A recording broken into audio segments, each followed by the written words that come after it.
So, in a move, well, surprising nobody, Theresa May once again lost her Brexit vote.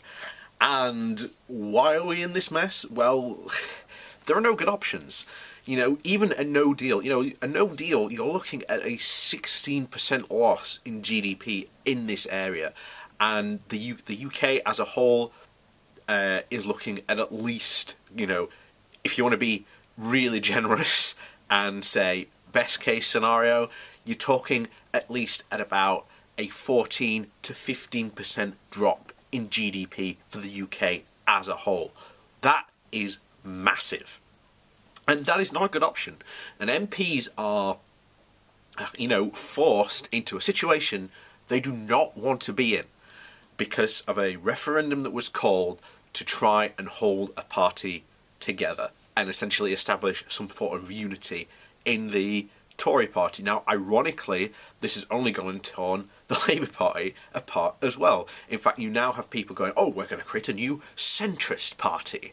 That's not going to work. In our system, a first past the post system, a new party is not going to gain any significant traction for years.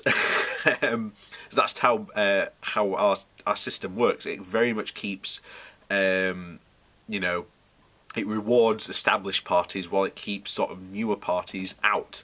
But when you told people this during the alternative vote referendum, they balked and didn't even vote. In fact, ironically, if you go back to the alternative vote referendum we had, if that vote had been the same as the Brexit vote, it still wouldn't have passed. But there you go.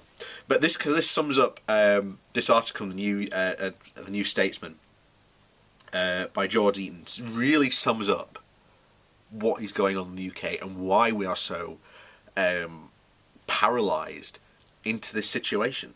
So the UK is paralysed over Brexit because there are no good options. In the absence of a time machine, MPs are left to rue the unpalatable choices that flow from a reckless referendum. Until the UK embarked on Brexit, no major country had ever sought to leave a trading bloc before. Britain's traitorous attempt to do so is evidence why. 2.5 years have passed since the 2016 EU referendum, and only 6 weeks remain before the UK's scheduled departure on the 29th of March. But Parliament is resolved to be irresolvable. MPs last night voted again to reject Theresa May's plan without agreeing on anything to put in its place. The Prime Minister's apparent triumph on the 29th of January, when the Commons voted in favour of her deal, minus the Irish backstop, was exposed as illusionary, which, again, we covered on that point. MPs pretty much voted against reality at that point. There was, there's a giant train coming towards us and you've decided to set up a train right on the train tracks, but you are denying the fact that this train is hurtling towards the table and is about to be crashed, about to be destroyed. But that's where our politics are, and partly it's because a lot of the MPs are terrified to actually, stand up. A lot of MPs are scared that they will lose their seats. A lot of MPs are scared that they will lose party support in important areas. There's all sorts of types of this stuff, but they are forgetting the most important point.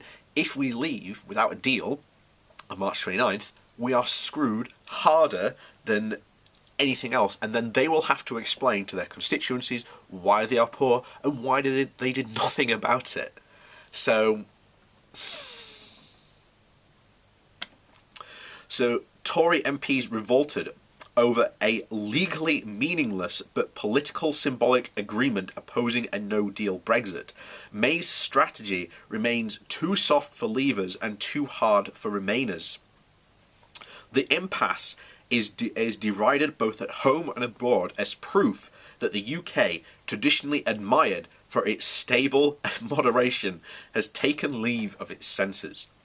But the deadlock is a is the logical consequence of a truth far too few acknowledge. There are no good options.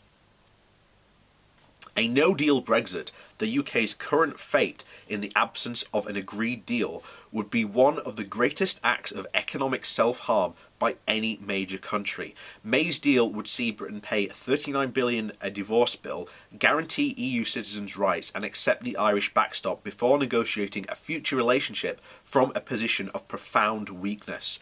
A soft Norway-style deal would render the UK a rule taker rather than a rule maker, a great erosion of sovereignty than EU membership. And force the maintenance of free movement, a defensible policy, but one that Labour and some Remainers run shy of advocating. A second referendum would intensify the UK's new Remain-Leave divide to the detriment of shared economic and social concerns. The further undermining of parliamentary sovereignty, sceptical Remainers fear a larger Leave victory or a Remain victory too narrow, a 51-49 or a 52-48 to settle the question. Now, bear in mind, Nigel Farage, and I keep on bringing this up every time this is mentioned, Nigel Farage said that if this was an opposite way around, let's say Remain was 52-48 to Leave, he had specifically said this would be unfinished business, that they would still have cause to keep on campaigning. Now, it's ironic that many Leavers chastise people for, saying that this is an unfinished question and that there should be another referendum for the exact same reason. But, I agree with what the article is saying here, that, MPs are too worried about, sharpening this divide even further, because our country is more divided than ever on this question. But the problem is that to win, what all Remain has to do is they have to start offering a new deal and a new version of, what staying in Europe actually means, and they're saying that it's not about remaining is the better option, because once we remain, our economy is pretty much secure, and then we don't have to worry about a lot of other things. But there's a lot of other things at our home which our own government is ignoring, and we've discussed this many times on this channel, what the government is ignoring on these situations. So, faced with these choices, some advocate simply revoking Article 50, as the EU has confirmed the UK has the legal right to do.